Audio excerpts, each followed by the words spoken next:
खुलुमबाय बे समाव बड'लेण्ड इंखं टेलिभिजननि स्टुडिअ'आव आंनि हा ब्रह्म। खुलुमबाय आं ज्योति बसुमतारी। दिनैनि गाहाय रादाबफ्राव दङ। उदांस्रिनि उनाव गिबि खेबनि थाखाय कासारनि काटेगरिया हादोरनि नखर मन्थ्रि। जुबिन खेत्रआव प्रियंका गान्धी। कंग्रेसनिसिम अकिल गगैनि 48 घन्टा डेडलाइन नङाब्ला रायजो दलआ 46 मासियाव बिजाथि होगोन। गिबि मन्थ्रिया सिलचराव सिमेन्टनि कारखाना बेखेवदों। गुवाहाटीआव थैना थानाय सासे लाइमोननि गोथै सह बोखांदों।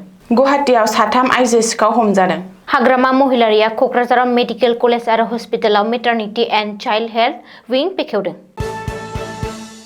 दानिया फैदो आबुं रादाबाव।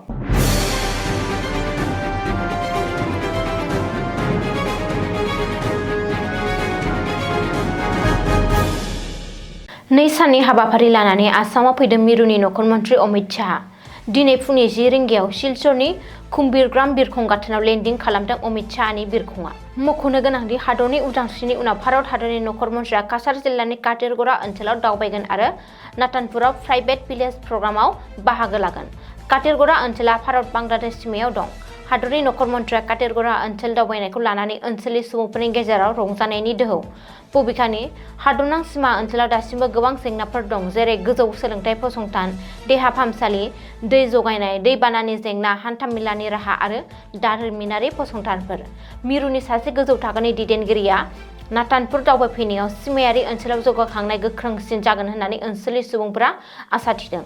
मख'नो गोनांदि प्राइभेट भिलेज प्रग्रामाव मिरु सोरखारनि मोनसे जर'खा आगान।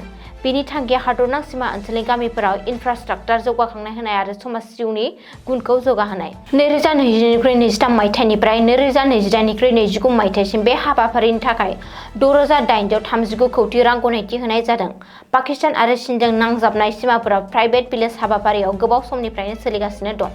बावैसो सिगां भारतनि नसुं हादर बांलादेशनि राजखान्थियारि थासारिखौ नायसंनानै मिरु सोरखारा बे हाबाफारिखौ बांलादेश सिमायावबो खुंफुंनांगौनि गोनांथि सानदोंमोन आरो आसामाव गिबि खेबनि थाखाय काछारनि काटेगरा बिधानसभा बियाबनि नातानपुर सिमायाव प्राइभेट भिलेज हाबाफारिखौ खुंफुंनो थिरांथा लादों।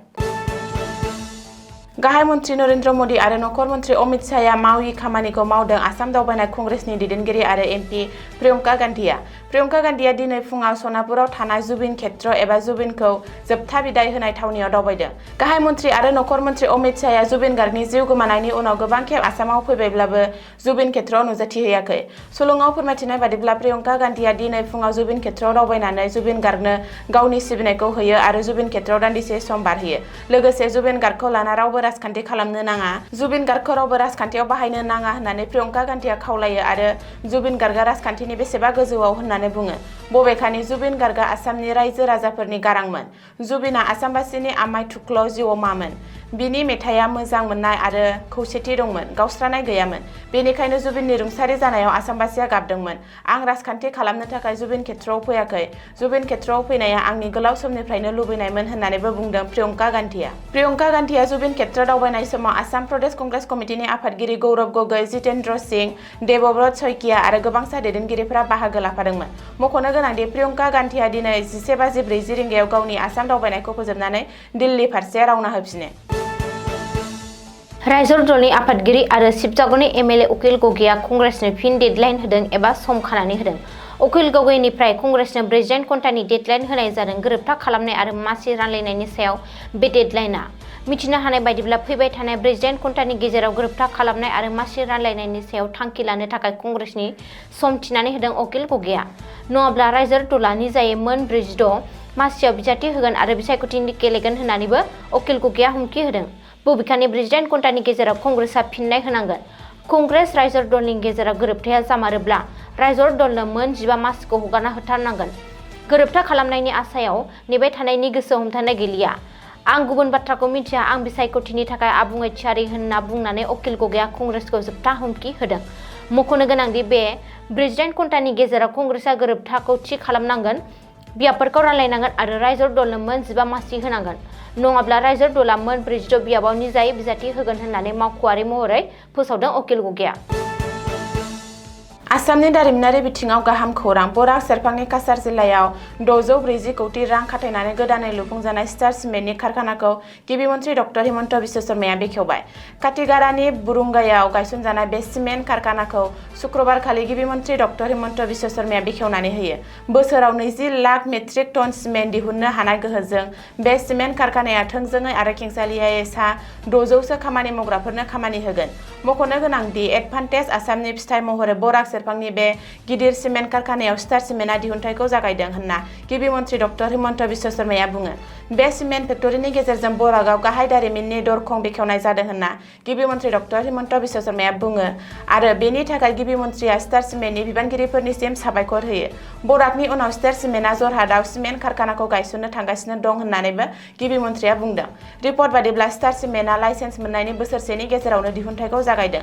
स्टार सिमेन्टनि कारखाना बेखेवनाय हाबाफारियाव मन्थ्रि कौशिक रय, रायजो सभानि एमपि कनक पुरकायस्थ, एमएलए कमलक्ष दे पुरकायस्थ, स्टार सिमेन्टनि मासिगिरि पद्मश्री सज्जन फाजांका आरो मेनेजिं डाइरेक्टर प्रेम फाजांका आरो गोबांसाया बाहागो लादोंमोन। गुवाहाटी जयनगर ओनसोलाव थानाय मोनसे एपार्टमेन्ट बिल्डिंआव शुक्रबार फुङाव सन्देह गोनाङै थैना थानाय सासे 28 बोसोर बैसोनि लाइमोननि सह बोखांनो हादों। गोथै सहखौ इन्द्रुस्पक्ट एपार्टमेन्टनि गिबि थालानि 104 नं खथायाव मोननाय जादोंमोन। खौरां मोननाय बायदिब्ला बिस्तिबारखालि हरनि 2 रिंगासोआव बियो गावनि लोगोनि एपार्टमेन्टआव फैदोंमोन। बबेखानि सिकिउरिटि गार्डआ सानैबो लोगोखौ एपार्टमेन्टनि सिङाव आरो बायजोआव खेबले थांलाय फैलाय खालामनायखौ नुनो मोन्दोंमोन होननानै फोरमायदों। नाथाय हरखाबै अखानायै फुंनि समाव लाइमोनखौ गावनि लोगोनि खथायाव गोमोथावै थैना थानाय हालोदाव बोखांनो मोनो। जिउ गोमानाय सुबुंखौ शिबसागरनि मरियान सेटिया होननानै सिनायथिदों। बे समाव बशिष्ठ पुलिसआ जाथायसालियाव सौहैना थैनायनि जाहोन आरो थासारिखौ गुवारै मिथिनो नायबिजिरनायखौ जागायो। दिसपुर पुलिसआ गुवाहाटीआव गोदानै लुफुंजानाय ज्योति विष्णु अडिटोरियामाव खावनाय जाथायजों लोब्बा गोनां 3 आइजोखौ खादों। खौरां मोननाय बादिब्ला पुलिसआ खानाय समाव बिसोरो अडिटोरियामनि सिमा बारना प्रजेक्ट थावनिनिफ्राय मोब्लिब केबल आरो गुबुन लुनाय बेसादफोरखौ खावनो नाजागासिनो दंमोन।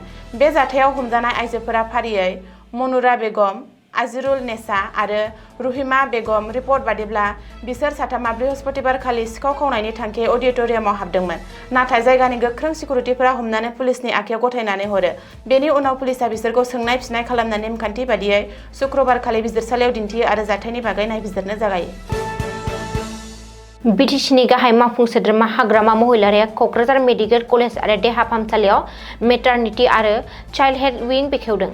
बे आगाना बिटिसि ओनसोलाव बिमा आरो गथ'साफोरनि सावस्रि सिबिथायखौ बांहोनायाव मोनसे गोनांथार आगान होननानै साननानै लानाय जादों। मख'नो गोनांदि क'क्राझार मेडिकेल कलेज आरो देहा फाहामसालियाव मेटारनिटी एन्ड चाइल्ड हेल्थ विं बेखेवनाय हाबाफारियाव बिटिसिनि गाहाय मावफुं सोद्रोमा हाग्रामा महिलारिया गाहायै ओनसोलनि गामियारि आरो गोजोन ओनसोलफोराव बिमा आरो गथ'साफोरनि थाखाय साबसिन देहा फाहामथाय होनो थाखाय देहा जोथोननि दाथाय जौगानायनि गोनांथिनि सायाव गोसो होयो।